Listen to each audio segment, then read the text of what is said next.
யோசுவாவும் காலேபும் தவிர்த்து மிச்சம் 10 பேரும் அந்த நிலத்தை பற்றி தவறான காரியங்களை பேசுகிறாங்க. நாங்கள் எங்கள் கண்கள் பார்வைக்கு நாங்கள் வெட்டுக்கிளிகளை போல இருந்தோம் என்று சொல்லி சொன்னாங்க. அந்த ரிசல்ட் தான் இருக்கிற மக்களுக்கு எல்லாரையும் கெடுத்துட்டு அதுக்கப்புறம் ரிசல்ட் என்ன வரும்னு பார்த்தீங்கன்னா ரொம்ப பரிதாபமாக வரும். நீங்கள் அதை எடுத்து பாருங்கள்.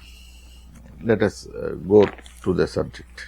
ஐ திங்க் 14ஆம் அதிகாரம் நடிக்கிறேன். என்னாகமம் 14ஆம் அதிகாரம். இந்த சம்பவத்தை வாசிப்போம். 17வது வசனத்திலிருந்து 13ஆம் அதிகாரம் 17வது வசனத்திலிருந்து வாசிப்போம். அவர்களை மோசே கானான் தேசத்துக்கு சுற்றி பார்க்கும்படி அனுப்புகையில் அவர்களை நோக்கி, நீங்கள் இப்படி தெற்கே போய் மலையில் ஏறி தேசம் எப்படிப்பட்டது என்றும் அங்கே குடியிருக்கிற ஜனங்கள் பலவான்களோ பலவீனர்களோ கொஞ்சம் பேரோ அநேகம் பேரோ அவர்கள் குடியிருக்கிற தேசம் எப்படிப்பட்டது நல்லதோ கெட்டதோ என்றும் அவர்கள் பட்டணங்கள் எப்படிப்பட்டது என்றும் அவர்கள் கூடாரங்களில் குடியிருக்கிறார்களோ கோட்டைகளில் குடியிருக்கிறார்களோ என்றும் நிலம் எப்படிப்பட்டது அது வளப்பல்லதோ இழப்பமானதோ என்றும் அதன் விருட்சங்கள் உண்டோ இல்லையோ என்றும் பாருங்கள். தைரியம் கொண்டிருந்து தேசத்தின் கனிகளில் சிலவற்றை கொண்டு வாருங்கள். அக்காலம் திராட்சை செடி முதற் காலமாயிருக்கிறது. அவர்கள் காலமாயிருந்தது. அவர்கள் போய் சீன் வனாந்தரத்திலே தொடங்கி ஆமாத் போகிற வழியாய் ரேகபத்தும் மட்டும் தேசத்தை சுற்றி பார்த்து தெற்கேயும் சென்று எப்ரோன் மட்டும் போனார்கள். அங்கே ஈனாக்கின் குமாரன். இங்கே ராட்சசர்களை பார்க்குறாங்க. ராட்சசர்னா உயரமான மனிதர்கள். அவர்கள் அகிமாசும் சேசாயும் தல்மாயும் இருந்தார்கள். எப்ரோன் எகிப்தில் உள்ள சோபானுக்கு 7 வருஷத்துக்கு முன்னே கட்டப்பட்டது. எகிப்தில் உள்ள சோபானுக்கு இந்த காலத்தில் கூட சோவான்னு ஒரு டேம் இருக்கு. அந்த இடத்துல அந்த 7 வருஷத்துக்கு அது அந்த கட்டப்பட்டதுக்கு 7 வருஷத்துக்கு முன்பே கட்டப்பட்டது. பின்பு அவர்கள் எஸ்கோல் பள்ளத்தாக்கில் போய் அங்கே ஒரு கொலையுள்ள திராட்சை செடியை அறுத்தார்கள்.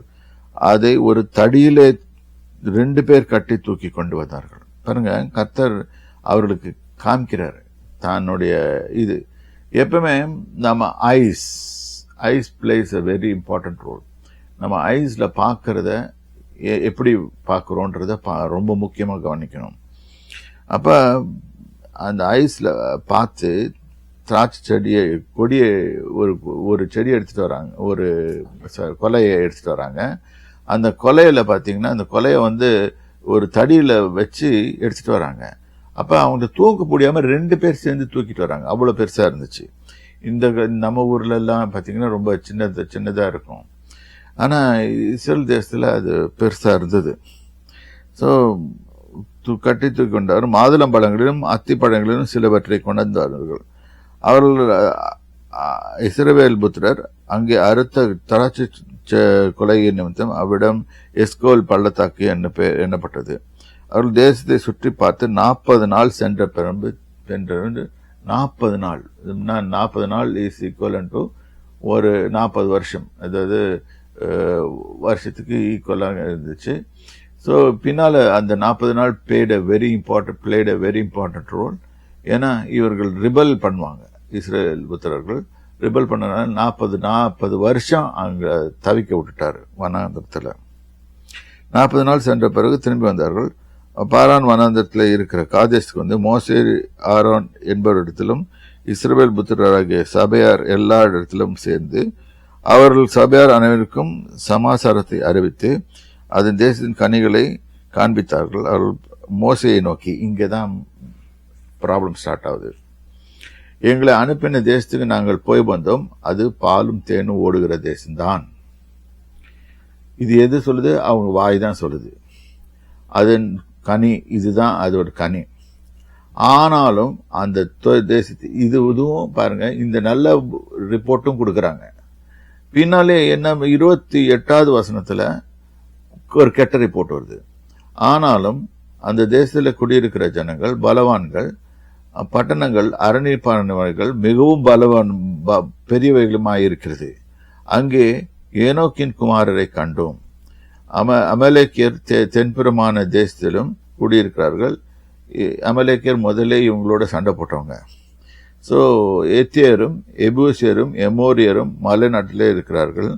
கானானியர் கடல் அருகே அப்போ உள்ள தரோவா செக் பண்ணிட்டு தான் வந்திருக்காங்க. யோர்தான் குடியிருக்கிறவர்களாக இருக்கிறார்கள் என்றார்கள். அப்பொழுது காலேபு மோசேக்கு முன்பாக ஜனங்களை அமர்த்தி, நாம் உடனே போய் அதை சுதந்திரத்துக் கொள்வோம். இதுதான் கர்த்தர் எதிர்பார்க்கிறது. கர்த்தர் ஒரு காரியத்தை கொடுத்து அதை அடைந்து கொள்ள சொல்லும் போது கர்த்தருடைய ஆவியை பெற்ற மனுஷர்கள் என்ன பேசுவாங்கன்னு கேட்டாங்கன்னா, உடனே கர்த்தர் அதை கொடுத்துட்டாரு, கர்த்தர் சொல்லிட்டாரு, கர்த்தருடைய வார்த்தை சொல்லிச்சு, அதனால நாங்கள் ஜெயிப்போம். கர்த்தர் எங்களோடு இருக்கிறார். 23ஆம் சங்கீதத்தில் திருப்பியும் வாசிப்போம், கர்த்தரின் மெய்ப்பராக இருக்கிறார், நான் தாழ்ச்சி அடையேன். இதுதான் நம்ம வாயிலிருந்து வரணும். ஆனா இங்க வாயிலிருந்து என்னது வருது? தூஷணமான செய்கைகள் தான் வருது. ஸோ இந்த இடத்துல பாருங்க, அதை எளிதாய் ஜெயித்துக் கொள்ளலாம் என்றான். அவனோட போய் வந்த மனிதரோ, நாம் போய் அவர்களோடு எதிர்க்க நம்மளாலே கூடாது, அவர்கள் நம்மை பார்க்கலும் பலவான்கள். இன்னைக்கு நம்ம பேசுவோம், அவன் எவ்வளவு மில்லியன்ஸ் வச்சிருக்கான் தெரியுமா, நம்மளால செய்ய முடியாது, என்னால் செய்ய கெப்பாசிட்டி இல்லை, எனக்கு இவ்வளவுதான் இருக்குது, I don't have anything. You don't have to have anything, but God will give you everything. தாவீது கோலியாத்தை முறியடிக்கும் போது அவன் என்ன சொன்னான் தெரியுமா? அவன் எதுக்குமே கவலைப்படல.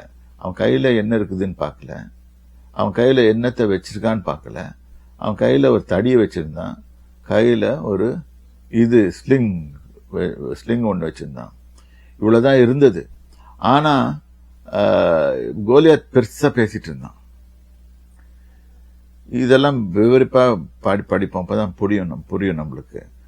அதேதான் எசேக்கியா ராஜா டைம்லயும் அவனும் பேசுறான். சனகரிப்பு ரப்சாக்கேன்னு ஒருத்தன் சனகரிப்பும் பேசுறாங்க. பேசும்போது கர்த்தர் கடைசியில என்ன பண்றாரு,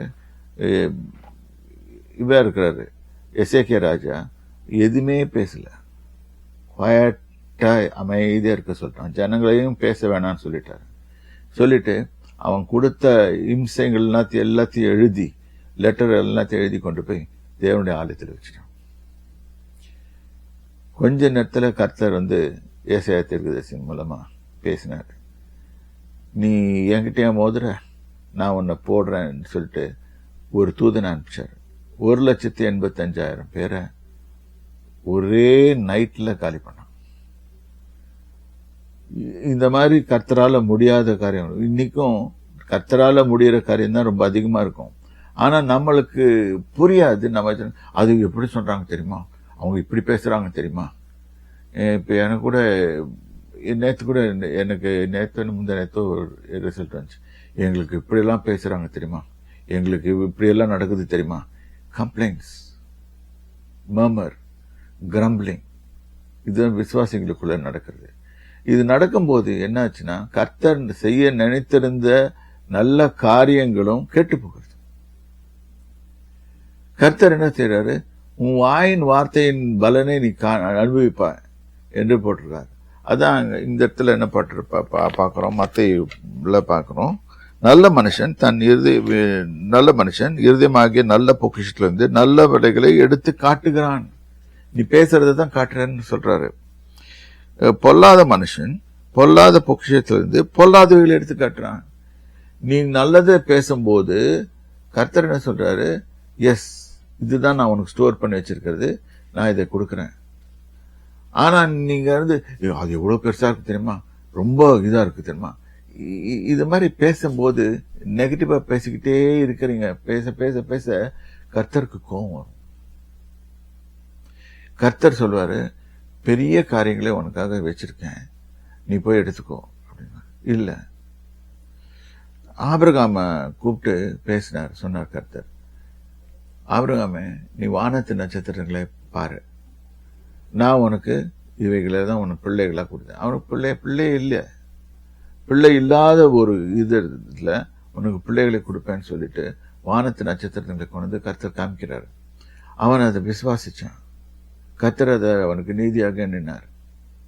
சரி, இப்படிதான் கர்த்தர் ஒரு காரியத்தை உருவாக்குறதும் செய்யறதும். இதை விட்டுட்டு நம்ம வாயில பேசி பேசி பேசி பேசி பேசி பேசி நம்மளே கெடுத்துக்கிறது இல்லாம நமக்கு வர வேண்டிய காரியங்களையும் இது பண்ணுவோம். அதே மாதிரி கம்ப்ளைண்ட்,